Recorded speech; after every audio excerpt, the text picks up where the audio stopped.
Good morning from Washington, D.C. I'm Lauren Reese, and it's my privilege to welcome you to today's event on building resilience in the Sahel in an era of forced displacement. For those of you joining a Wilson Center event for the first time, a special welcome and a quick word about where you're tuning into. The Wilson Center is the living memorial to President Wilson. We were mandated by Congress to connect policy, practice, and research through nonpartisan, independent analysis and open dialogue. Our program's expertise span every region of the world and today's most pressing issues. We have 3 programs co-hosting today's event. The program I direct, the Environmental Change and Security Program, connects issues at the intersection of environment, health, and development to foreign policy and security. The Maternal Health Initiative is dedicated to closing the gaps in maternal health care services and informing policies on global health and gender equity more broadly. And the Africa program works to address the most critical issues facing Africa and US-Africa relations and enhance knowledge and understanding about Africa in the US. Today's event is the 5th in our Africa in Transition series, which is generously supported by our partners at the Population Institute. Through the series, we are working to identify and elevate steps that country leaders and the international development community can take to ensure a prosperous, healthy, and stable future for sub-Saharan Africa. 2 years ago this month, in the first event of the series, Parfait Alundu-Anyege made the important point that African countries are not in the middle of one transition, they are in the midst of several transitions. All of these transitions are an opportunity for prosperity and an opportunity for growth. The challenge, he said, is not only to build prosperity, but to do it for all. Today, as countries around the world work to counter the devastating effects of COVID-19, a key component of building back better across sub-Saharan Africa is considering these transitions in development, in diplomatic engagement, in peace building, and in humanitarian responses. In the Sahel, where conflict, climate change, forced displacement, and the pandemic have converged, coordinating responses across these sectors is more critical than ever. We have an incredible panel of experts for today's event who are leaders in guiding anticipatory policies and practices across these sectors. But before we get to the discussion, it's my privilege to introduce Ambassador Mark Green for opening remarks. Ambassador Green recently took the helm of the Wilson Center as our new president, director, and CEO. As a former administrator of USAID, ambassador to Tanzania, and member of Congress, Ambassador Green has dedicated much of his career to ensuring that the development community has the tools, structures, and capacity to respond to complex crises. He joins the Wilson Center from the McCain Institute, where he was executive director. Ambassador Green, the floor is yours. Great. Thank you, Lauren, and welcome everyone to the Wilson Center, at least virtually for now. So as Lauren said, our mission at the center is to tackle global issues, and we do so through independent research, honest dialogue, and actionable ideas. And I can't think of a topic more deserving of our attention than the human displacement crisis that is affecting nearly every corner of the globe. Since my earliest days at USAID, I've argued that it really represents the great challenge of this generation. Around the world, more than 80 million people are displaced, double the number from just 10 years ago. People are not where they were and probably not where they're going to be. And more young people are either born displaced or growing up in those settings. And there's so many questions facing them and us. How will they receive sufficient nutrition and medical care? How will they acquire the skills they'll need to survive in a rapidly changing world? How will they learn the citizenship skills they'll need to be part of responsive communities and representative governance? Nowhere are these questions more urgent than in Africa's Sahel region. In the Sahel, in the last 2 years alone, the number of internally displaced persons has quadrupled. There are over 3.7 million people displaced in the region. 2 million of those are displaced within their home country, often to similarly fragile or resource-stressed areas. And there are over 870,000 refugees and asylum seekers. For example, in Burkina Faso, violence by armed groups has triggered the displacement of over 1 million people in just 2 years. And in just 1 year, the number of people in need of assistance has increased by more than 60% to 3.5 million people. In Niger, changes in precipitation have led to droughts and flooding that destroy crops, deepening chronic food insecurity, and leaving communities at risk of waterborne diseases. In Mali, on top of ongoing violent clashes, changing precipitation patterns, and increasing desertification, have increasingly pushed herdsmen into areas that farmers have long depended upon, increasing competition for land and water access and leading to more violent clashes. We know that the crisis of forced displacement is driven by violent conflict and instability. After all, that's what makes the airwaves and the front pages. But we also know that the root causes go far deeper to issues of extreme poverty and corruption and weak governance and growing inequality, all of which are compounded by the impacts of a changing climate. As the scale of the crisis reaches unprecedented levels, women and girls are disproportionately impacted. Lost access to essential health services, food and water insecurity, school closures, well, they have cascading effects on safety and security. Violence against women in the region takes multiple forms: gender-based violence in the home, abductions, sexual exploitation and trafficking, and forced marriage. A 2019 study of climate fragility in the Lake Chad Basin, conducted by our friends at Adelphi, finds that these cascading risks create a feedback loop of sorts. The impacts of climate change seed additional pressures, like extreme poverty and food insecurity, while conflict undermines the ability of communities to cope. But this is a region that is not averse to change. In fact, it's one in which communities have long adapted their livelihoods to changing weather patterns. Over the years, they've developed effective community-based dispute resolution mechanisms and often use mobility as a means for adaptation. The impacts of displacement present major challenges at every level of decision-making, but the opportunities for interventions that build resilience to climate change, foster social cohesion, and address gender and other disparities, well, they're also very real as well. And today, through the Wilson Center's special brand of bridging policy, practice, research, and community engagement, we hope to highlight these opportunities. The 3 programs hosting today's event illustrate the breadth and depth of Wilson Center expertise and also our dedication to this topic.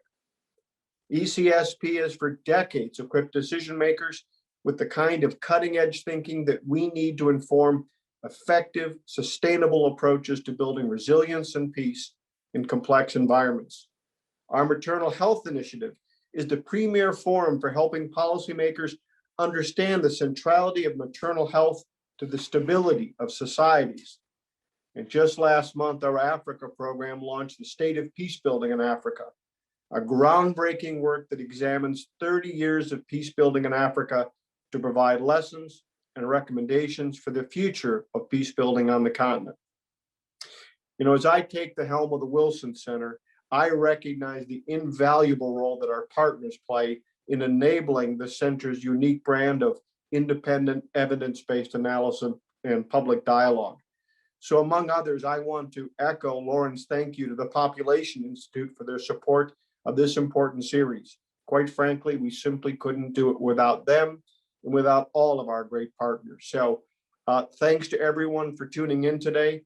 This is an important discussion. And again, I believe one of the great challenges that we face these days and for this generation. Lauren, back to you. Thank you so much, Ambassador Green, for helping to lay a foundation for this important discussion. Our panel today has 3 goals: to provide a better understanding of the challenges that the communities in the Sahel are facing today, to share our panelists' immense expertise and diverse perspectives, to parse out new or expanded entry points for effective responses, and third, to raise the questions that we need to be considering today so that the efforts in the region are responsive to challenges over the horizon. That's a lot to cover in a short period of time. So let me go ahead and introduce our panel and we'll get started with the discussion. Please keep in mind that you can submit your questions to ecsp@wilsoncenter.org via email, and we'll save the last 15 or 20 minutes or so of the discussion for those questions. First, I'd like to introduce Ngozi Amu. Ngozi is the team leader for Senegal, the Gambia, and Guinea-Bissau, and head of research and analysis in the UN's Regional Office for West Africa and the Sahel, based in Dakar, Senegal. She has over 20 years of experience in political analysis and peace building and has worked with the United Nations in New York, Addis Ababa, and now in West Africa. She has led several regional conflict prevention programs and is currently leading risk assessments in West Africa and the Sahel on the impact of climate change on human security. Beth Ferris is a research professor at the Institute for the Study of International Migration in Georgetown University's School of Foreign Service and serves as one of 4 expert advisors to the UN Secretary General's high-level panel on internal displacement. She served as co-director of the Brookings LSE project on internal displacement from 2006 to 2015, and before that worked for more than 20 years in humanitarian operations. Florian Morier is currently the head of the United Nations Development Program Office in the far north region of Cameroon, where he is in charge of the Cameroon window of the Regional Stabilization Facility for Lake Chad. Previously, he worked in Somalia and Niger to develop strategies for the handling of disengaged combatants of Al-Shabaab and Boko Haram. He has worked in the DRC on the establishments of community policing, as well as Côte d'Ivoire and Darfur on the management of IDP camps. Wise Nziki currently serves as the Justice and Resilience Program Director at Mercy Corps Mali, where he provides leadership and technical direction of human security programs, cutting across conflict, resilience, governance, and market systems development, ensuring an integrated vision among different consortium members, program components, and actors. Prior to joining Mercy Corps, Wise served as Country Director for Equal Access International and Executive Director of Action Foundation in Cameroon. And Kaylee Ober is the Senior Advocate and Program Manager at the Climate Displacement Program at Refugees International. She has also worked with the Asian Development Bank and the World Bank, including as an author of their report, Groundswell, Preparing for Internal Climate Migration. Long ago, Kaylee was a close colleague at ECSP, and it's a special thing to welcome her back to the Wilson Center today. Again, we will reserve the last 15 or 20 minutes for Q&A, so please do email your questions at any point in the discussion to ecsp@wilsoncenter.org. Please include your name, title, and affiliation with your submitted question. The email is also listed below the box where you're watching this discussion on the website, so you can find it there. Let's go to the questions now to start us off. Thank you all for being here. I think this is a really important conversation, and you've all been leading really important aspects of policy and practice responses in the region. Ngozi, I'd like to start with you. The UN Office for West Africa and the Sahel plays an incredibly important role in the region, working across regional institutions like the African Union, ECOWAS, and the Lake Chad Basin Commission, and with member states to address cross-cutting threats to peace and security. So can you help us understand the context in which you're working, how these challenges are playing out in the region?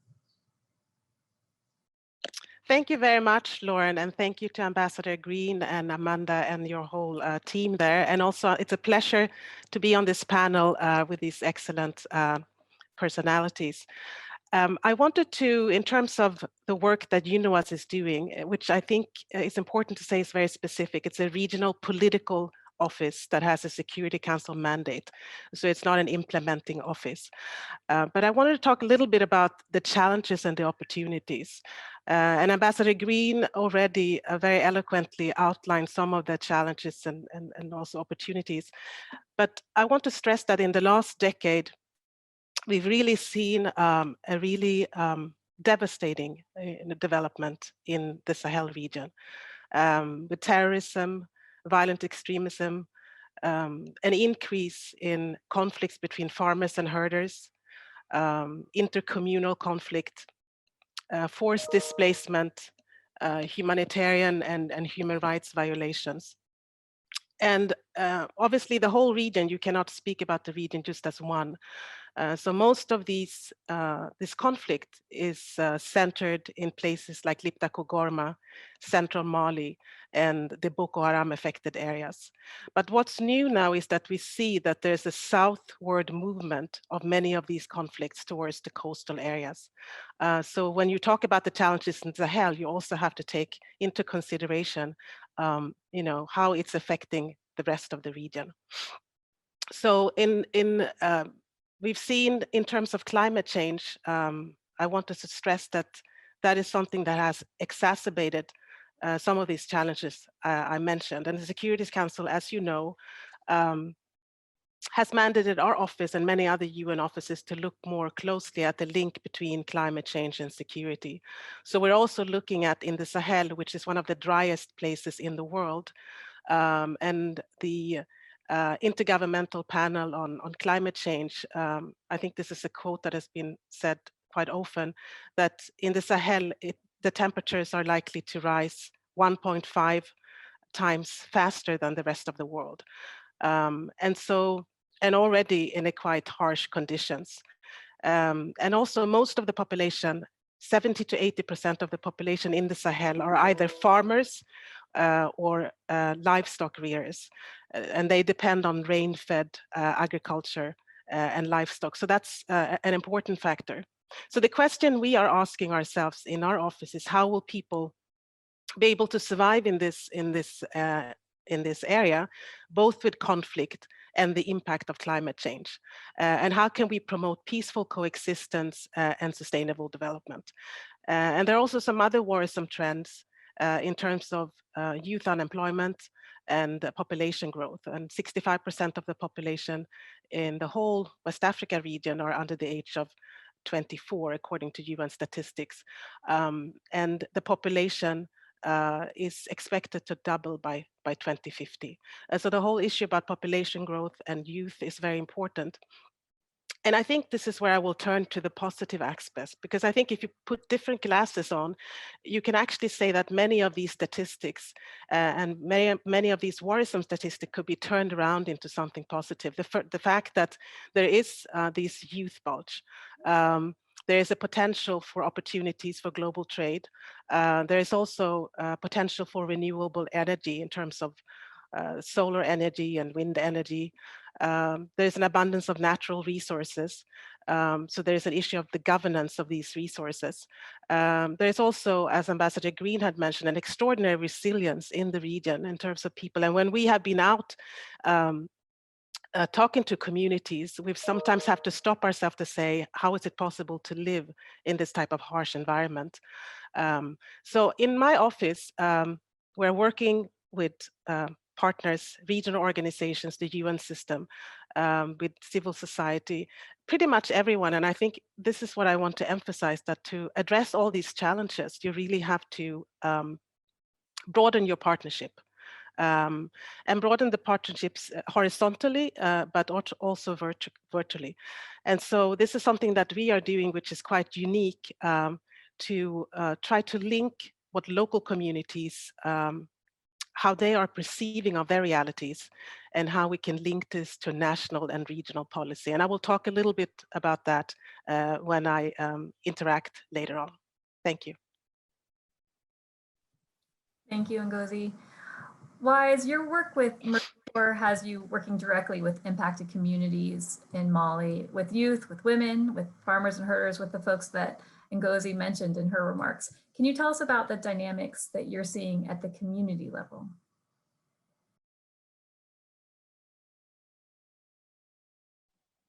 Yeah, I just took a moment to unmute myself there. Thanks very much, Lauren.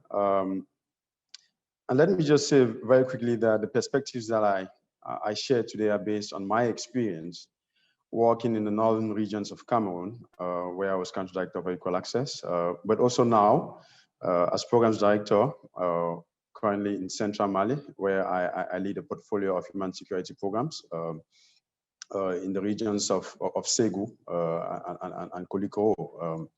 As Ngozi mentioned, there are some differences across the Sahel. So those perspectives are quite linked to the areas where I've worked before. So the very first aspect that we see in the community, really at the granular level in the communities, is that more and more communities think that poor governance, exclusion and marginalization seems to be the underlying driver, the mother of drivers, if you like. And this accounts largely for the inability of certain states, the consent states, to be able to provide very basic services for citizens, but also to be able to respond to other changes, other shocks and stresses, such as the effects of climate change that are driving conflicts and displacement.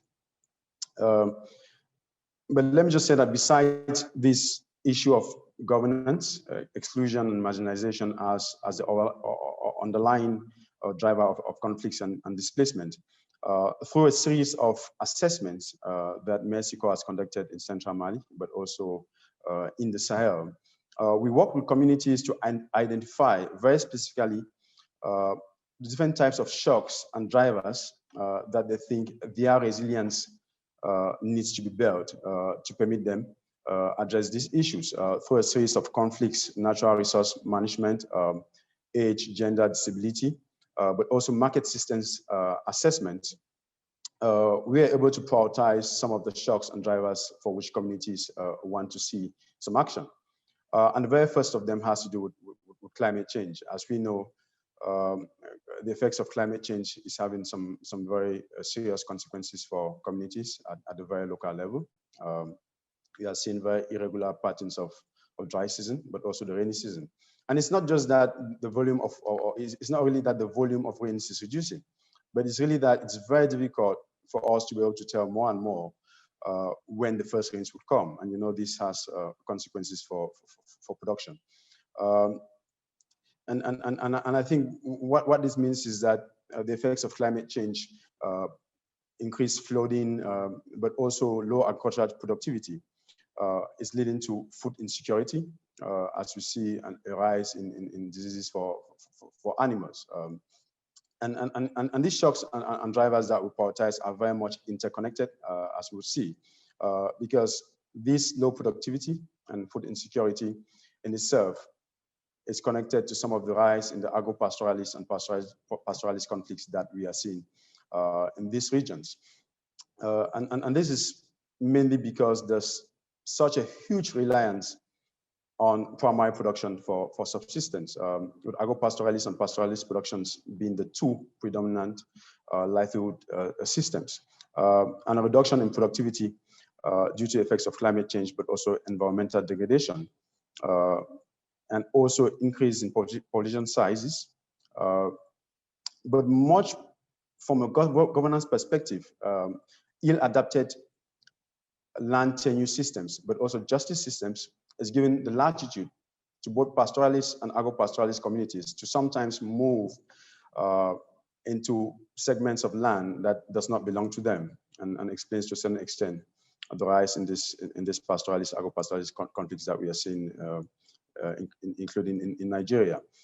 A key shock or driver that communities have said that they want to see action on has to do with the intra and inter-community conflicts. And like I mentioned, these are very much related to a certain extent, because the social professional groups, farmers, pastoralists, are split along ethnic lines. And what that does is that conflicts over natural resources very easily transform into intra or inter-community conflicts and take on bigger proportions. Because as we know, when these take on ethnic dimensions, they easily flare up. The example of, for example, the Fulani communities, both in Mali and across the Sahel, because they are traditionally herders and who are discriminated and stigmatized because of their association with some so-called violent extremist organizations, is a case in point that close attention has to be paid to. We see there are a lot of questions that communities are asking about this discrimination against Funalis, but also other ethnic groups. We are also finding that there's a poor understanding of land laws, not just a poor understanding, but tensions, a clash between some of the former land tenure laws that states are putting out and traditional systems that have been very successful in the past to manage some of these conflicts that we are seeing. And this relates very directly to the fourth shock or driver that communities are talking about, and which is really about the tensions that we see between states, and that includes security forces, but also non-state armed groups and citizens, but also traditional leaders.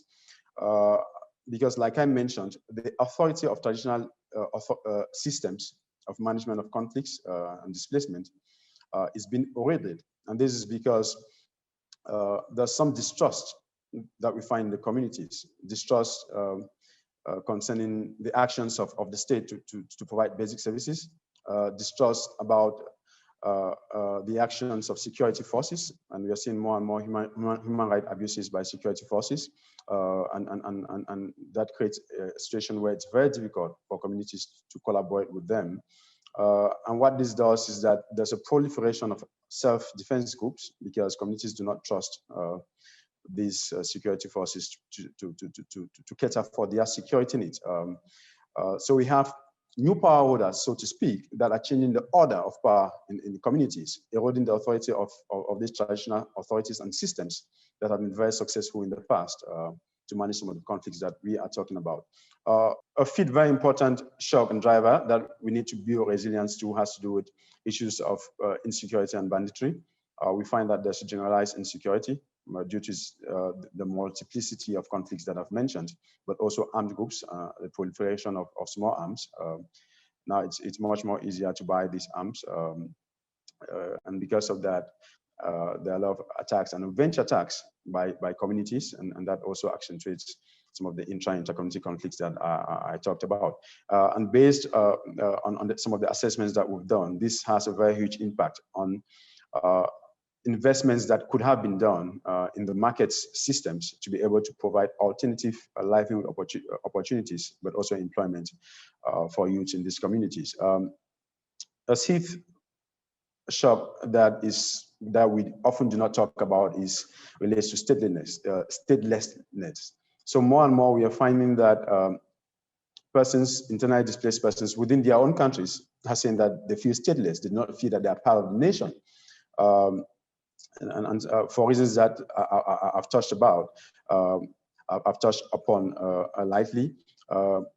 The case of the Fulani is something, again, that comes up quite a bit because they are systematically discriminated against and sometimes considered as contributing to increased poverty.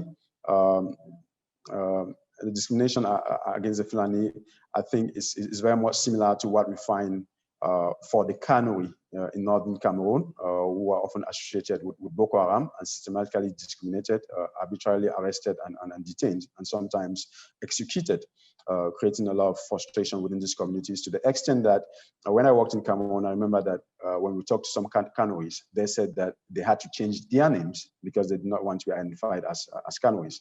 They had to stop speaking their local languages because often they were discriminated on the basis of their language, but also of their race, for reasons that are often not very just. So from the perspective of building resilience, I'll just stop there for a moment, but those are the key drivers, shocks that communities at a very granular level are talking about. Thank you. Thank you, Wise. That was a really helpful and comprehensive overview of those drivers. Florian, Wise touched on the issues of trust between communities and the state and communities and security forces, and I know that connects with the work that you're doing in Cameroon. The Regional Stabilization Facility for Lake Chad was launched just a couple of years ago to scale up stabilization interventions in the Lake Chad Basin.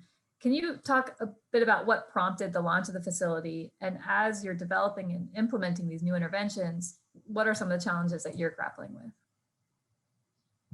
Yeah, thank you very much for this question, Lauren. Yes, indeed, UNDP is strengthening the capacity of the security forces in the Lake Chad Basin, for instance, thanks to the Stabilization Facility program. So I'm in charge of the Cameroon window in the far north region, and I'm based in Marwa. So I confirmed the weather. It's 42 degrees today. It's quite hot. As you probably heard, the far north region of Cameroon is a place affected by terrorist groups such as Boko Haram or Islamic State in West Africa. So, for instance, concerning the number of terrorist attacks, for the last year only, Cameroon had almost the same number of attacks as in Nigeria. Now, regarding your question on the new approach to reinforce the capacity of security sectors, so far in North Cameroon, and from my perspective, it's all about challenges and adapted responses. So I will present you a couple of challenges and our reality on the ground and how we address them. So Wise talked about the lack of trust, and it will be my first challenge I would like to show you. So the first step for us, as UN implementing partners, is to go to the communities. For security reasons, everything starts with the military. They are our entry points, and they are the main security actor able to be on the field or even deployed. So unfortunately, foot soldiers come from different regions of the country. They don't speak the same language and they don't share the same culture. So, and even for military perspective, everybody is a suspect. So concerning the community members now, they cannot directly take sides of the military. They are often forced to collaborate with terrorist group. They even establish contract with them. Most of the time, they continue to live with fear and under terrorist attack, and they have to survive somehow. Military come during the day, and they have to live with Boko Haram during the night. So between these two opposite groups, here we are. So where to start? How to create trust? How to bring back the state authority, and how to do it precisely when the state is characterized by a weak state presence, a bad governance, and which is, by the way, the root cause of the violent extremism, one of them. So for instance, thanks to this stabilization approach, we start with civil-military cooperation, no choice, and a community dialogue, including, for instance, security plans directly inspired by community policing, best practices, but adapted to civil-military cooperation. Another challenge is the weak justice system. So this stabilization program is supposed to deploy the police. It's the transition between military and civilian police. But the first question is the justice system functional? Because if it's not, what's the point of deploying police officers? How they will bring or build cases and bring it to the prosecutor? So unfortunately in Cameroon, the justice system is weak, especially in the far north region. There is a confusion between terrorism and organized crime. And you know that, for instance, Boko Haram mixed organized crime and terrorism. And there also a confusion between justice and military court. Now, who is in charge of what? The usual mistake here, and I also I've seen this also in Niger, is the court receives cases that have been poorly prepared. Then the suspects are incarcerated for a couple of years in preventive detention, and then finally they are released for lack of evidence. So at the end, this justice system is just breaking lives of innocents and is not able to prosecute high risk associated with terrorist groups. So to respond to this issue, we use the stabilization project once again to reinforce judicial police and the justice system through the prosecutor office, like training, equipment, infrastructure, handbooks, even like handbooks for dummies, even if we are talking about professional police, because we have to start really at low level. Another challenge I would like to, and it's the last one, I would like to raise is the behavior of the police we deployed. We noticed misconduct of the frontline police officer, like harassment or abuse, which is a shame because we are helping to develop them, to deploy them. So as you know, the uniform of the police is the visible part of the state for the common people. To regain the trust of the community, we need the outstanding police officers. Because we are talking about charming, the communities. We are talking breaking the cycle of recruitment and breaking the frustration of these people. Colleagues explained the Sahel context. So we need the best police officers because they are the ambassadors of the state. Unfortunately, The context is these police officers are deployed in the most dangerous area of the country without has access to basic services. And of course, they don't receive any kind of bonus, which is a shame. So the deployment looks like a punitive measure for those who have perhaps committed, I don't know, a misconduct in the past already. So again, how we respond to that, we use the stabilization project to solve it. Presently, we are reinforcing the capacity of the inspection units of the police, gendarmerie, and customs. And we are also providing human rights monitoring assistance, and we bring all that case to all the inspection units, and we hope it will be a difference. Now, about the sign of success, yes, there is a good news. We start to have good results. In our first target area at the border between Cameroon and Nigeria, we have noticed the return of thousands of displaced persons, especially more precisely in Banki side, in front of Amshide and Limani, whatever. So this is thanks to the stabilization project and its pillar, which is not only security, but it's also access to basic services, livelihood, also small parts of reforestation and cash for work and so on. I won't go to details about it. But to conclude, about the question on the new approach to reinforce security actors in the North Cameroon, my answer is, I think that, unfortunately, I think there is no new approach. For my point of view, it's always the same holistic methods around rule of law and stabilization, including livelihood and basic service. Because when we start to work on security sector, as I showed you a couple of issues, we are dragged into all components of the rule of law and the social contract in general. So this strategic sector should not be, I mean, the rule of law should not be underestimated, especially with donors and international partners. For this, we need a strong national ownership, and this is a little bit my secret tools here. We need a lot of flexibility to be able to address all the challenges step by step, because they always start to rise one by one. So to conclude here, I think we have good results in Cameroon because we are working directly with the government and its different departments has our own direct implementing partners of the project. And I'm talking, for instance, the Ministry of Agriculture. They are doing for us the livelihood aspect. The Ministry of Public Infrastructure, they help us with all the infrastructure, including police, gendarmerie, and so on. The National Human Rights Commission, they help us with the human rights monitoring. The Mayor Office, they help us with the cash for work. The Prosecutor Office, the National Youth Council, and so on.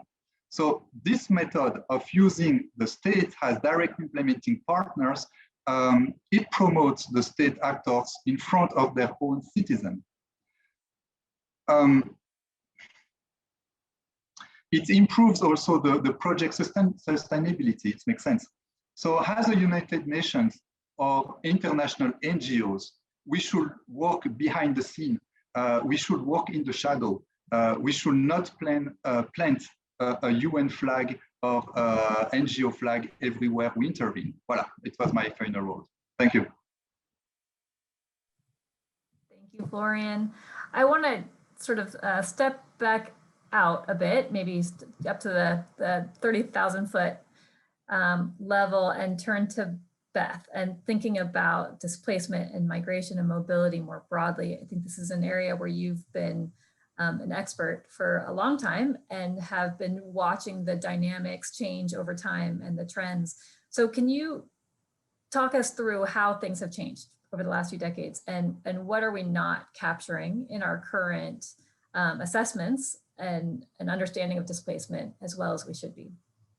Sure, and thanks so much, Lauren. And kudos to the Wilson Center for focusing on forced displacement and its relationship to these broader peace and security issues in the Sahel.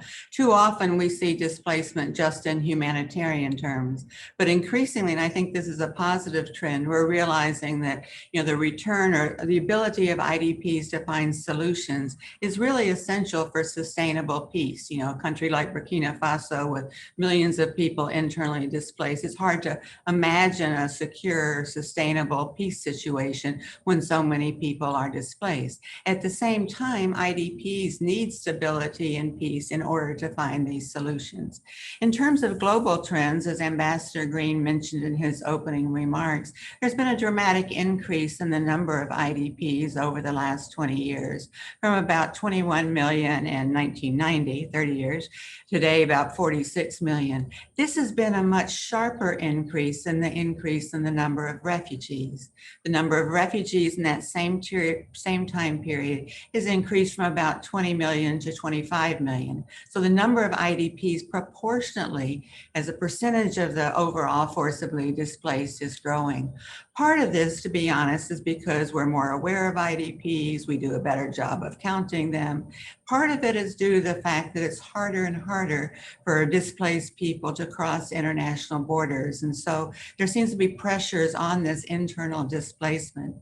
A second trend is that displacement is becoming more and more protracted. This we see globally, where displacement situations can last for not just years, but sometimes decades or multiple decades. We know that the longer people are displaced, the harder it is for them to return and even to find other solutions.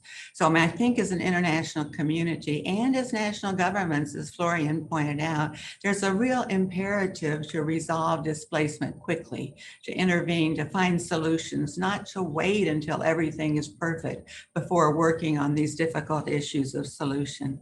One of the reasons that displacement is becoming more protracted is the fact that the nature of conflicts are dragging on for years and years. A UN World Bank study, for example, found that conflicts that ended in 1970 lasted on average 9.6 years. Those that ended in the mid-2015 or so, 27 years. Conflicts are dragging on longer. Increasingly, we see, and this is also true in the Sahel as many other regions, the proliferation of actors with armed groups and organized crime and militias and terrorists and gangs. As Florian pointed out, this intersection between organized crime and terrorists is unfortunately not limited to the Sahel, but makes it more difficult to negotiate peace agreements, to figure out who to talk to or who needs to be at the table becomes more difficult. We see civilians that are systematically targeted and displaced. Displacement is a strategy of conflict, not just an unintended collateral damage to conflict. This too we see everywhere. The use of explosive devices, landmines, and so on makes it very difficult to find solutions, even when conflicts are ended, to enable people to return or to settle in places of safety and security are difficult. All of these factors constrain humanitarian actors to provide assistance to people who've been displaced in the midst of conflict. So humanitarian aid is becoming more difficult at the same time that solutions are becoming more elusive. And then finally, and I know Kaylee will talk about this as well, there's climate change. UNHCR reports that 70% of the world's IDPs, 90% of the world's refugees come from areas which are at high risk of climate change. So you've got that environmental insecurity, which can function partly as a driver of conflict or an intensifier of conflict, but also constrain the search for solutions. I'll just say that this UN Secretary General's high-level panel on internal displacement is focused very much on solutions. What are some bold, innovative ways that we can find solutions, maybe beyond the traditional three, which have been return to the area of origin, local integration into a host community, or settlement elsewhere in the country? How can both national governments, who are primarily responsible for IDPs, but also the international community work, even in situations where conflict is ongoing, to minimize the risk of displacement, to prevent displacement from becoming protracted, and eventually to find solutions for IDPs, which in turn will contribute to peace and stability in the country. But we can come back to some of these possibilities a little later in the conversation. Thanks. That was a great teaser, Beth. Thank you for that. And you also mentioned the role of climate change, as have all of the panelists, I think. So Kaylee, I'm going to turn to you now. Over the last decade, you've really helped us move this the needle on understanding how climate change drives a person's decision to move when it's a decision, but also when a person is forced to move. President Biden's executive order on the climate crisis and the EO on refugees and migration both indicate a recognition of climate's connection to migration and displacement. So from your perspective, does this signal some success? What's missing? Where do you hope that we're going to be able to take this conversation in the next few years? Thanks, Lauren, for the introduction. It's such a pleasure to be back at the Wilson Center and to have such distinguished panelists alongside my presentation here. I'll directly answer your question and I'll transition into more of a 30,000-foot view like Beth did.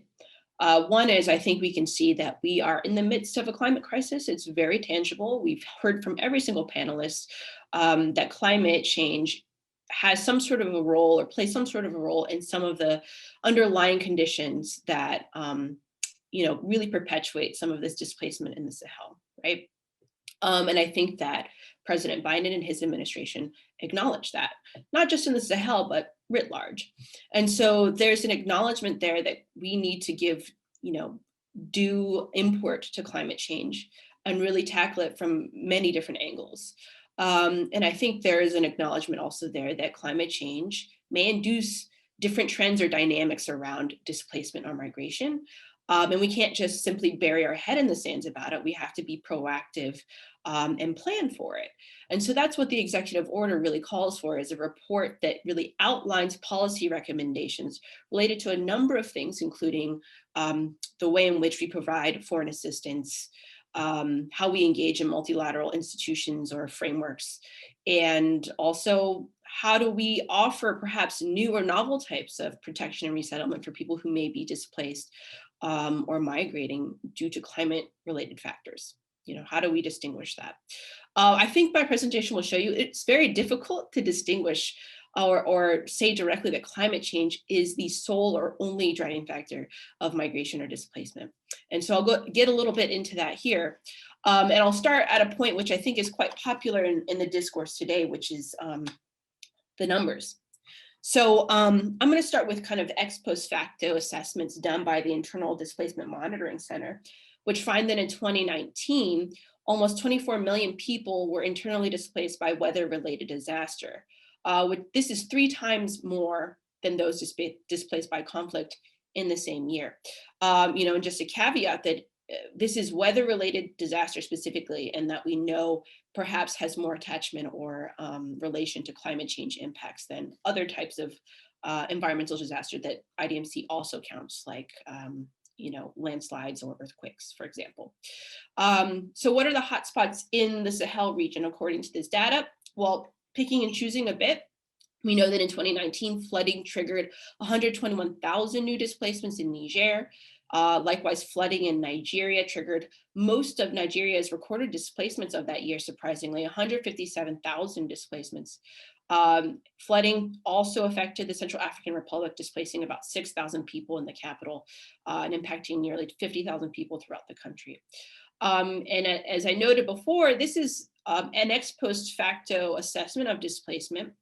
And it's also accounting for sudden onset events, in this case, flooding. However, IDMC and others do not have great data or methodology yet to understand and record the number of people displaced by slow onset processes. And here, this is quite important for the Sahel because, as we've heard from other speakers, desertification, drought, shifting rainy seasons, they are particularly impactful in this region. And likewise, as we've heard before, high rates of dependence on rain-fed agriculture also makes countries in this region highly vulnerable to these sorts of climatic events. So here we see some of the limitations about accounting for the number of people displaced or at risk of displacement due to climate-related factors. And just a note that we must be careful about numbers in general. Decisions to migrate are complex and multi-causal. It's based on highly contextual factors and often determined by complex interactions at the site of disaster, including the underlying vulnerability of people and communities, the magnitude and frequency of the given climate-related hazard, and the ability to cope with such events. So again, just to underscore, climate is rarely the only factor that makes an individual or a household decide to move. It can, however, exacerbate existing conditions or underlying vulnerabilities that may underpin more principal drivers. Often those drivers are political, economic, or social in nature. So it's hard to determine kind of what the scope of or the contours of climate-related migration or displacement looks like. We know there are some broad brush trends here. I'll kind of reference Beth. There are few trends that we can highlight right now.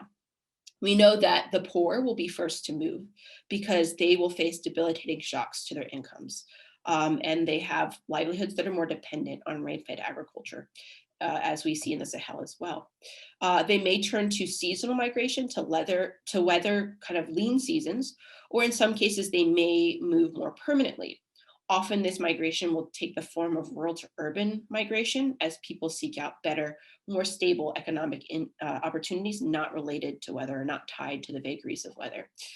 We also know it takes assets and capabilities to migrate, including economic and social capital, for instance. So the poorest of the poor may actually end up becoming trapped, unable to move, even if they would like to. We also know that if and when people cross borders, it will likely be to neighboring countries or along well-worn historical routes made by relatives or compatriots before them. But this is less likely. Most of this movement will be internal. There will be no hordes of people crossing borders towards the EU, though, for example. And we can take a little bit of this complexity of understanding the interactions of climate change and governance issues in the Lake Chad Basin, for example, which is principally the countries of Cameroon, Chad, Niger, and Nigeria. So we often see cited a stat that the lake has shrunk by more than 90% over the last few decades. Of course, this is not just a result of climate change, it's the result of complex human activities and changing environmental conditions of the basin. However, the lake dominates imaginations, but the reality on the ground is quite different. As Wise alluded to, climate change is mostly playing out in increasing variability in the timing and amount of rainfall, which makes it especially difficult to plan and have productive seasons. Likewise, temperatures in the area are rising 1.5 times faster than the global average, and weather conditions like this are predicted to become more extreme and more unpredictable into the future.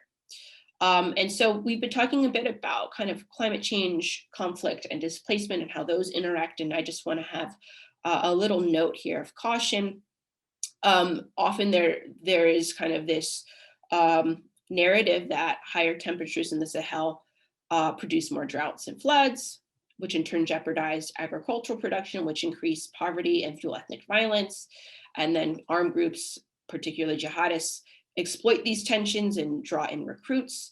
Some consider this link to be quite self-evident and direct. It's never really that direct. And so there's a stronger correlation, a recent crisis group report found between the proliferation of conflicts in the Sahel and the transformation of production systems, leading to poorly regulated competition for increasingly coveted resources, including land. Paradoxically, while arable land in Sahelian countries is shrinking each year as a result of climate change impacts, the areas under cultivation continue to expand. So demographic expansion partly explains this phenomena, as does improved land use and management. But climate change continues to increase pressure on land, but it's neither the only nor determining factor. This is, as everyone else has pointed out, an issue of governance. And so we must keep that in mind as we continue to discuss kind of climate change impacts, displacement and migration issues as well. Thanks. Thank you, Kaylee. That's an important note to pivot on. I think that theme of governance being a key component of all of your remarks thus far. Wise, I wonder if we can go back to you and thinking about, I think, we've heard the topic of youth has come up a couple of times, and gender and access to services. So I wonder if you can talk about the types of interventions that you are working on at the community level and where you've seen some surprising successes or failures, if you're willing to share those. Mercy Corps, I think, is a real leader in taking the lessons learned on the ground and feeding them back up into policy and practices. So I'd like to get those stories from you.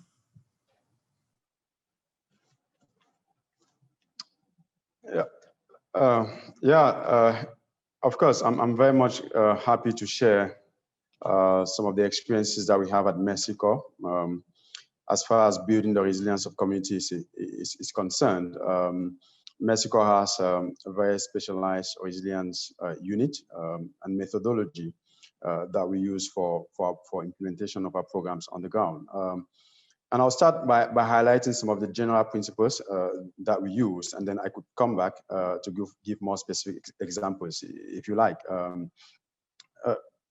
In our methodology, generally, I think we recognize that building resilience requires that we work at the intersection of a multiplicity of issues, as has been highlighted previously.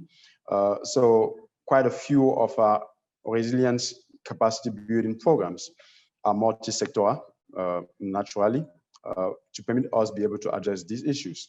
But again, in terms of principles and what works, we are finding that approaches that are community-owned, community-led, are proving to be much more successful.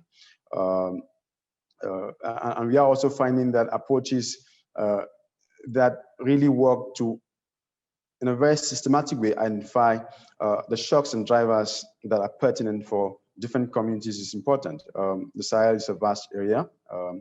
Vulnerabilities can be different. And even within the same communities, we find that subgroups sometimes are vulnerable in different ways to different shocks and drivers and stresses that we find in these communities. So we often have longer inception periods that permit us to be able to conduct different kinds of assessments about conflicts, natural resource management, but also age, disability, and inclusion, so that we can identify what shocks and drivers that communities are prioritizing. Again, when we do these assessments, a whole lot of issues are identified, but we are aware that it's very difficult within the programs that we implement to try to address all of these shocks and drivers. So a key step has to do with prioritizing the most important shocks and drivers that are important to these communities. If you miss that step and you try to work on every issue, it becomes too complicated. Limited resources that we have on different programs, including time, does not permit for such an approach. So the successive programs that we have are very rigorous about context monitoring. Even as we talk, the context keep evolving, and we need to monitor those closely. Conflict sensitivity is very, very important. The interaction between the work that we do on the environmental aspect has consequences for conflict, but also the markets that we influence. And so we are very careful to make sure that we do not, in the process, aggravate some of these shocks and stresses. And I was very happy when Maria talked about making sure that we come in support. So much of the programs that we implement, we use an approach where we are in the background to make sure that our role is activating civil society, youth leaders, leaders at all levels of the community, but especially the state, to make sure that they can play their roles. Development works when different stakeholders play their different roles very well. And so much of our work is making sure that we can support these different groups with the tools, building the capacities to be able to play their role while we stay in the background. We are very much aware that while durable solutions for displaced is important, but it's not enough because of the rising numbers of internal displaced persons that we see. So there's a need really to go back to and ask some of the basic questions. And that's why we ask on some of these programs. We try to understand why are some countries, why are some communities better able to mobilize resources and address citizens' concerns to prevent these conflicts and better adapt to the effects of climate change? Why are others not able to do this? Why do we have so many development organizations in Central Mali, for example, but the situation does not seem to be changing? Asking these questions permits us and the communities to be able to identify entry points that are very, very specific to address the different resilient needs of these communities. I'll very quickly talk about one of the programs that we are implementing that has been showing some very good progress, Benibara, which stands for Work and Peace in the Barbara language of the Dozos in Mali. And on this program, we work on the intersection of three key issues. And the first of them, based on the assessments that we did, is that it's very important when we start working to build capacities of different communities on managing conflicts. You want to make sure that before you start working on increasing access to resources, you want to make sure that before you start working on improving relations between citizens and the state, that communities themselves have the capacities that they need to manage the different conflicts that may result. And the ways that we do this involves really making sure that we use community-led approaches to systematically identifying tensions, stresses, and responding to this on time. And we rely very much on traditional mechanisms for conflict identification and response. We find that communities continue to trust traditional mechanisms that have been very successful in the past. So our work is not to duplicate these systems. We do not create any new systems. What we do is to identify the weaknesses of these systems and to provide capacity building. In some cases, it's as basic as providing communication support to monitors that can permit them to more systematically identify different tensions before they flare out, and share this with the mechanisms that are responsible for responding to these conflicts. Part of that also involves making sure that we can have community-led dialogue forums where communities themselves talk about the different tensions that they are seeing as far as management of natural resources are concerned. And they themselves prioritize what they want to work on. We do not come in saying that we already know what the issues are. And sometimes we are very surprised about what they want to prioritize. And when we do this and they own that process, as Maria pointed out, this has led to some good results that are much more sustainable. The second key objective of this program that we work on has to do with how do you support communities, individuals, households to offset this environmental and natural resource shocks and drivers. And part of that work is really about how do you mainstream climate change or its effects into programs. More and more communities have to have better knowledge about the effects of climate change, and they have to be able to use this in a very practical way. One very, very practical example is when we do work on what we call the agricultural calendar. That is when do animals move in and move out. Sometimes in the past, focus has been on making sure that all parties involved can agree on what this calendar should be. But we find that sometimes even when there's argument, and even when pastoralists and agro-pastoralists want to respect these dates, climate change sometimes play on these dates and makes it much more difficult for pastoralists to keep their animals longer in the pasture because water resources have dried out. And therefore, we do a lot of work on sensitizing different community leaders to understand that while we've agreed on a calendar, effects of climate change may make it such that these dates would not work. And therefore, we prepare them in advance to be able to adapt when the effects of climate change does play out. A huge part of this work has to do with increasing productivity of pastoralists, agro-pastoralists, because as we've said, there's huge reliance on primary systems of production. And there's a need to really increase productivity. Because long-term, whether we like it or not, durable solutions would require that communities are able to use less space to produce more if we must reduce this pressure on natural resources as population sizes increase. A very important aspect has to do with the market. We cannot continue to have 75% of our populations rely on agriculture as a means of subsistence. We are talking to our governments and we are asking them more and more to make sure that we can have alternative livelihood opportunities in other industries. And it's not that these countries are resource poor. There are huge opportunities in mining and other service industries that we have to support governments to take out the market barriers that we are seeing. That makes it such that the poorest of the poor just cannot access livelihood opportunities in other sectors.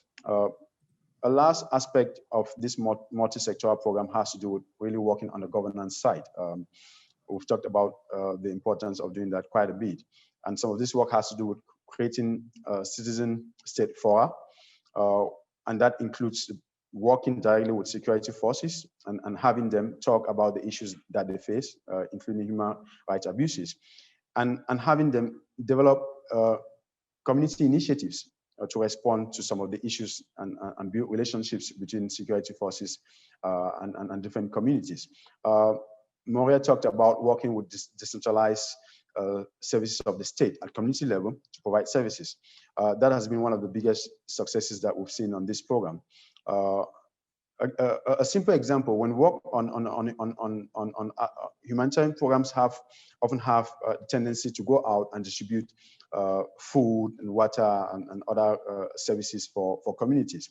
And so on these programs, we decided to work with, for example, the social services of the state for them to distribute these services.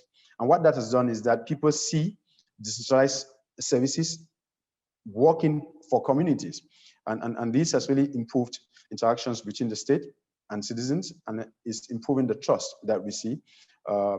When we do our training programs, we make sure that technical services are the ones that deliver these training sessions. When we do sensitization about agricultural calendars and climate change, we make sure that technical services are the ones doing this work. And what that does is that communities see that the state is making some effort to be present and to address the issues that they face. And this is very important in terms of changing perceptions and making sure that we can build upon these improvements in trust to then make sure that other key aspects of governance and the presence of the state, including security, can be improved. So that's just a highlight of some of the approaches that we use, and an example that has shown some promise. I'll stop there for the time being. Thank you, Wise. That was really helpful and good illustrations of the type of work that is needed and the questions that need to be asked. We have a number of really good questions that have come in, and I still have some questions. So I'm going to try to weave them together a little bit. The first question is from Ambassador Deborah Malik, who's a senior fellow at the Population Institute. She asks, how do we keep the focus of interventions on addressing and alleviating the underlying causes that drive displacement rather than being pulled off to treat the symptoms? Of course, it is not a complete either or situation because immediate humanitarian needs cannot be ignored, but we must acknowledge that some interventions to address the symptoms, like external actors assisting in addressing insecurity and conflict, actually may contribute to further displacement. How also do we assist local governments to understand their own culpability for creating and addressing the crises because they assume external assistance will relieve them of the burdens? So where's the incentive for these governments to change? And Ngozi, I'm going to come to you because I think a lot of your work has been, I think that the importance of context, right, has been a key theme throughout all of your remarks. And your work in sort of providing context for higher level decision making and grounding those decisions in the experience of the communities. And so getting at that, the drivers of displacement versus the symptoms. Yes, thank you very much. I mean, I think that's an excellent question. Just before answering, just explain the type of work that we're doing very briefly. So we have over the last 2 years interviewed local communities in 5 countries in the region, asking them, how has climate change impacted your livelihoods? And we haven't put the question so directly, but it's open-ended questions. And I think from that research, we have 3 main findings. And the first one is that climate change has had an impact on a conflict between farmers and herders. Maybe that's the most evident one. The second one finding is that climate change has had an impact on social cohesion and trust in the community, and that there's less trust and people are sharing less with each other, and that there's the sense that you're on your own to take care of your household.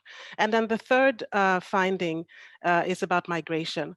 And when we interviewed communities, they're saying, you know, we can't stay here. There's no possibility because of the droughts and the flooding and so on. And so many, either it's urbanization or moving to other communities. And sometimes there are issues there about host communities being able to receive them or not. And there are tensions associated with that.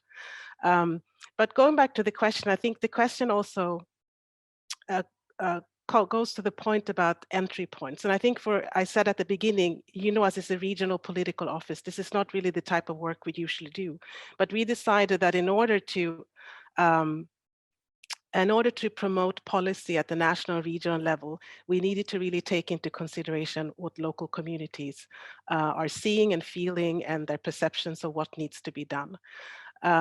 Again, I think that's, it's complicated too, because about the entry point. So if you're working in a political office, your entry point is about dialogue and advocacy and so on. If you're working on humanitarian issues, you have a different entry point.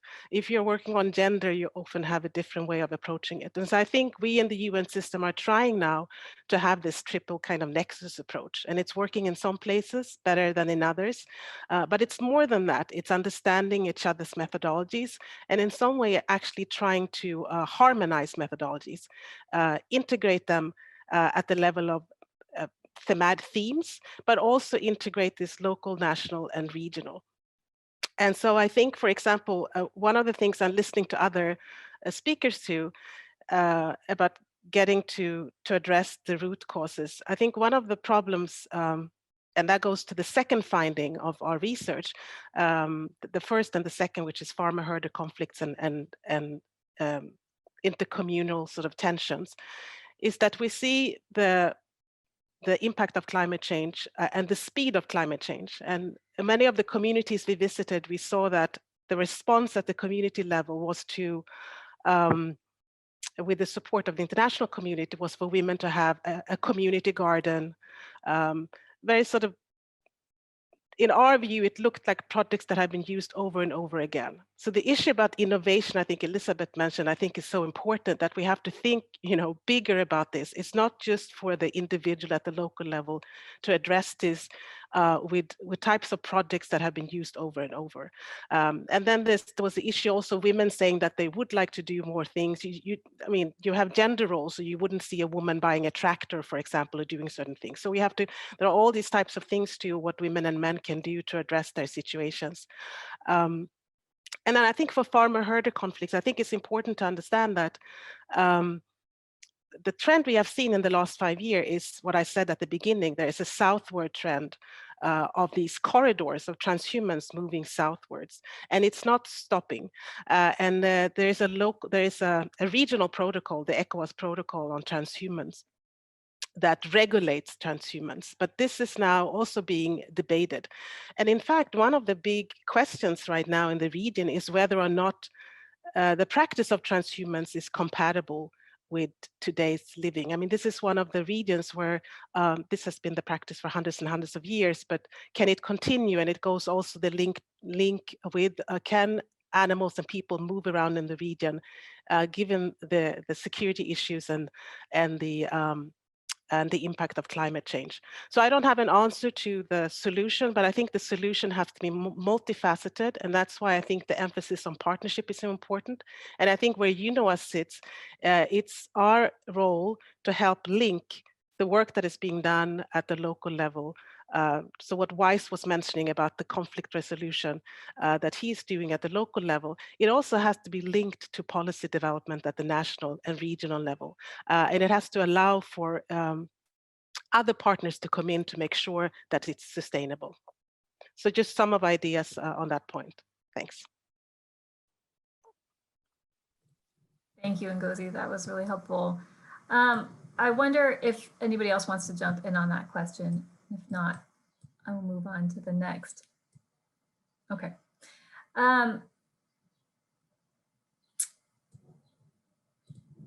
Beth, I wonder if you can talk about where you see some opportunities to better align the efforts by these different communities.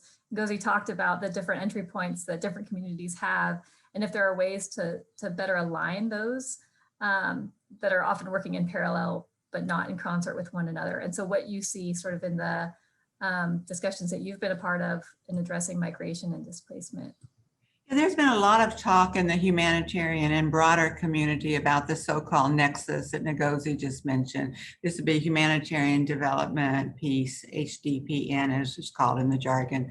There have been a lot of efforts to improve coordination, particularly right now with peace actors, peace and security actors, and how that works out. One of the big obstacles has been perception by many humanitarians that working on political processes, particularly military security issues, compromises humanitarian principles of neutrality, that humanitarians will be perceived as taking sides in a conflict, which directly affects their ability to access. You know, and listening to Florian talk about some of the components of stabilization in the region, you know, support for security sector reform, community policing, all of that is much easier, I think, to coordinate than some of the anti-terrorist activities that often is at the core of some stabilization efforts. I see several opportunities, though, for enhancing participation of IDPs and their concerns throughout the process. You know, first, and maybe looking at the different stages of conflict, is the involvement of IDPs in peace processes themselves. You know, the IDPs have a lot at stake in these processes. And it's not just provisions for return, as we saw in the Dayton Peace Agreement for the Balkans, but you know, issues of demobilization of combatants and land reform and restitution and transitional justice all directly impact IDPs.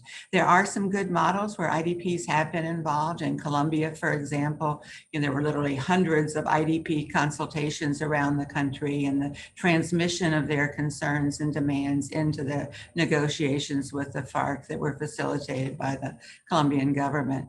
There are other cases where, for example, in Darfur, UNAMID has really supported IDPs to organize themselves and to present their demands and to collectively decide on what's important. Peace mediators can find ways of bringing in IDP concerns, even if they can't always bring IDPs to the table. Sometimes they could be spoilers for a peace agreement, for example, but there are ways to make sure that IDP concerns are in those peace processes. Unfortunately, there aren't enough peace processes going on to actually resolve the conflicts. There are also ways of better coordination during provision of humanitarian assistance. There are lots of cases where UN peacekeeping operations have facilitated delivery of humanitarian assistance. In South Sudan, we've seen the really fascinating example of protection of civilian sites with a very direct relationship between peace support operations and humanitarian actors.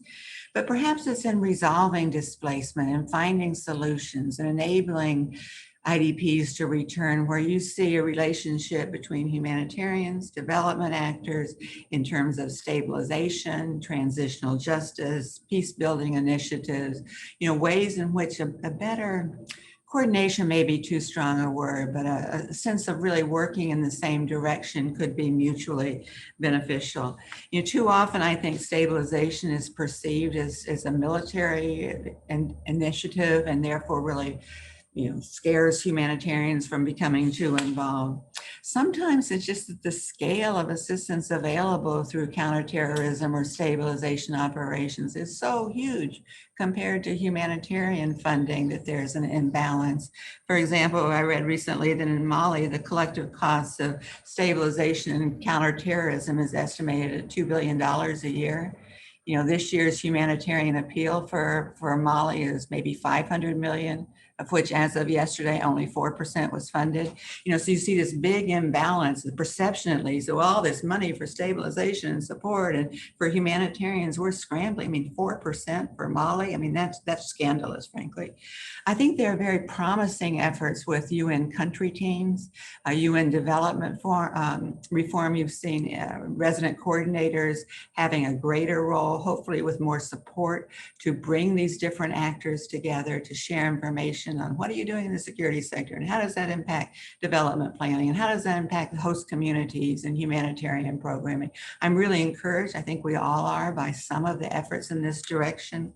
And I think that there are, you know, even lots of opportunities to work together on justice issues, transitional justice, for example, where you see a shared interest and maybe a collective understanding that this is important for not just peace and security for the country, and not just for return of IDPs, but for the well-being of the region as a whole. So I think there's some really good initiatives, and most important, I mean, we have to understand displacement is not, it's too important to leave to the humanitarians alone. It's got to be a joint effort. Thanks. Thank you, Beth. Florian, I think, you talked about the need for, or how you're working across the government to really support state efforts in this space and providing that holistic way forward. Can you give us some examples of where you're seeing success in this sort of whole government approach, where you're taking, you're sort of in the backseat and helping the state drive these solutions? Thank you. Yes, we really build our approach around this national ownership. So we start to identify a ministry in Yaoundé, and each windows of the stabilization did the same. And then around it, we build a whole institutional framework to make sure this program is really designed according to what they want, and including from the donor, the members of the community side. So it was like a balancing effort towards expectation from different actors, from the top and from the committee. So yes, for instance, concrete basic examples, we established a steering committee, and the governor is the president of the committee. So it forced him to manage the steering committee, and all the stabilization results are shown as the governor's results. So this is the try we address the success of the project. Is not ours, is for them. Another example is all this project has been, the approach has been designed, but the responses were not defined. We went then to all community target area. Even the target area have been decided by the government and committee members. When we finalized to identify this community, we went there and asked through a consultative process, what is your need about security, about livelihood, about basic services, and what I really, and a response, and this is how we build the approach target by target. So it's not us at the end, it's just them. And I call it the government project. It's always trying to build this national ownership.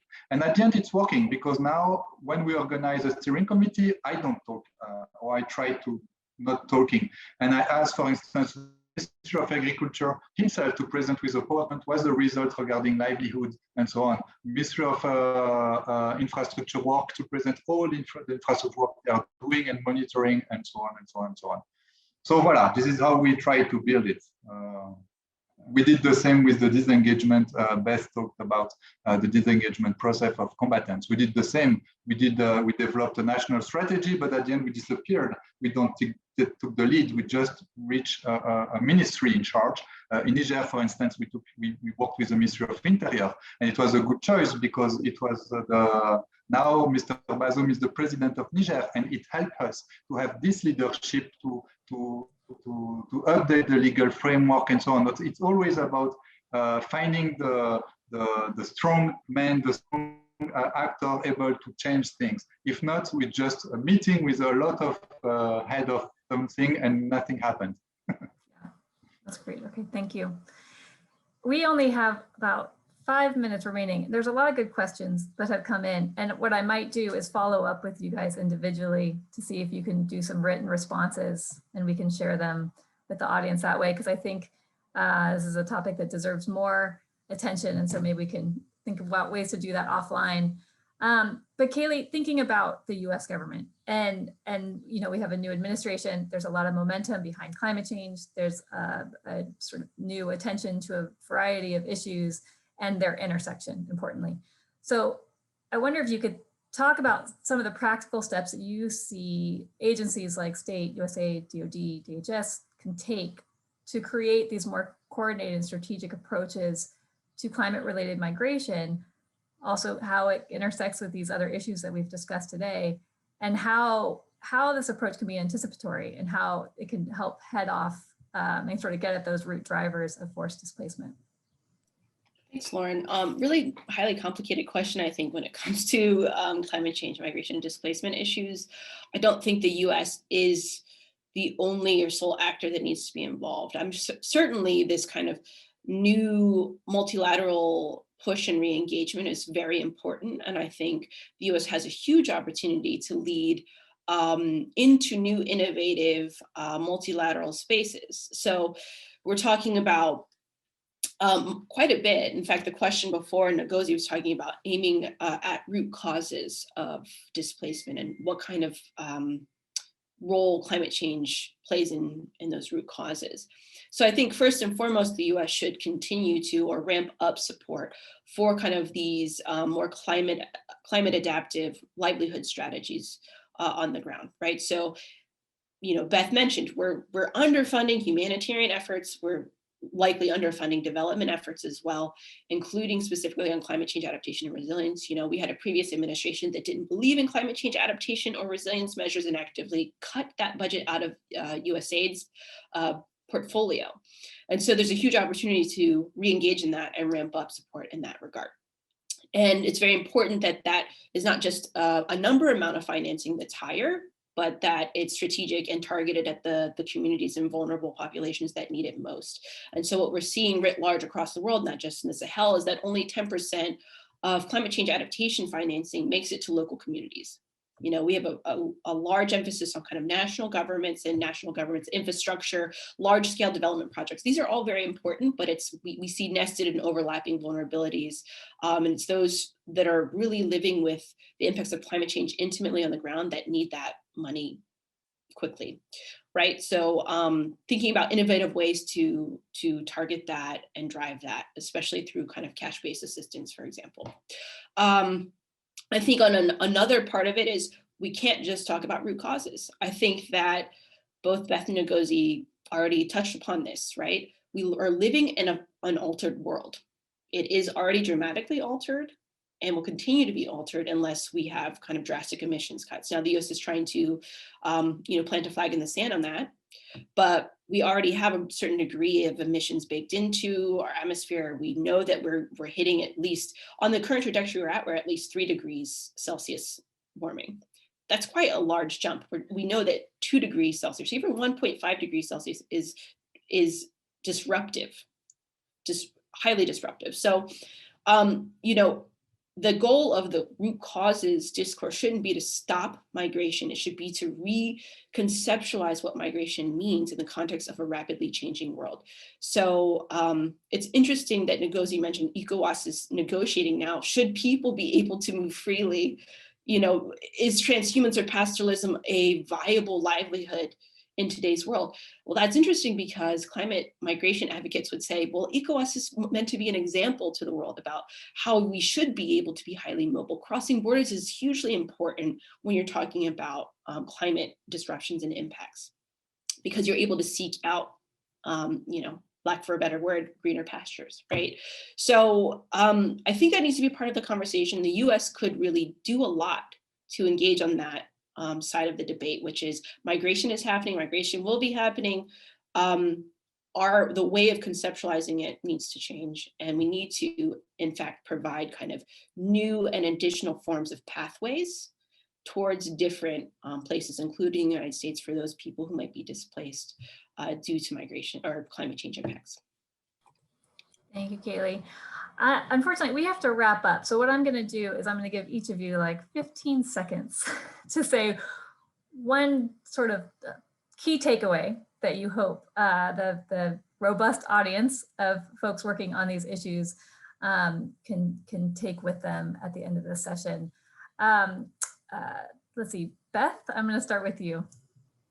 Yeah, my one sentence is these issues are complicated, but great things are happening and can happen at the local level. Listening to communities, working with local partners is all important. Thank you, Beth. So Wise? Well, a key takeaway for me is really that we see that expenditures by different governments, but also international community on military spending is really on the rise. And I think there's a lot of work we need to do to make sure that these resources can be diverted because we know for a fact that military solutions are not good enough. We need more investments in putting citizens at the center of our human security program. Thank you. Thank you, Wise. Ngozi? No, there's so much, and it's been such a rich conversation. But I wanted to say, to tie this into the fact that the African Development Bank in the last few days has been running this conversation about financing for adaptation in Africa. And so there is this sense that adaptation is really what it's about, because I think, you know, there's the fact that Africa contributes very little to emissions. So that it's all about adaptation. But I think what we learned in this conversation, there's so much work for everyone to do. And so I think we have to come together, people working in different kind of areas of expertise, and come together and think about this in new ways, which we are beginning to do here. So thanks. Thank you, Ngozi. Florian? It's really hard. I don't know. The Sahel looks like a war zone now. And I would like to say, in a war, we need to win the hurt. And also we need to be fast and flexible to respond to all these complex crises. And there is not simple response to that. So we have to put all our efforts and try to simplify, because this is too much a bureaucratic world. And we want to win a war if we are too much bureaucratic at the end. We cannot win a war against terrorist group which is flexible, which is fast, which is intervene, and we have always late in response, always about theory, and at the end, no answer, and community start to look at back or the terrorist group, because now they also adapt themselves to win the hearts of the communities when we are not just responding correctly. Voilà. Thank you, Florian. And Kaylee, real quick. Thanks. We're in the midst of a climate crisis. Climate change is never the only driving factor for displacement or migration. Migration decisions are complex, but we know that, and we need to acknowledge that and create new and innovative solutions based on that. Thank you.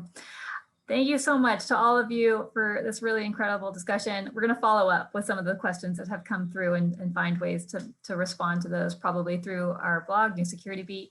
I want to thank my colleagues in ECSP, Amanda King and Rache Tekanet, and our colleagues in MHI and the Africa program for helping to pull together today's discussion. Thank you again to our panelists and the Population Institute for your partnership. The recording of today's event will be available on the Wilson Center event page in the next day or so, and we will be publishing a summary of the event on the Wilson Center blog, New Security Beat. Thank you for tuning in, and best wishes to everybody for a safe and healthy days ahead. Thank you. Thanks so much. Bye-bye, everyone.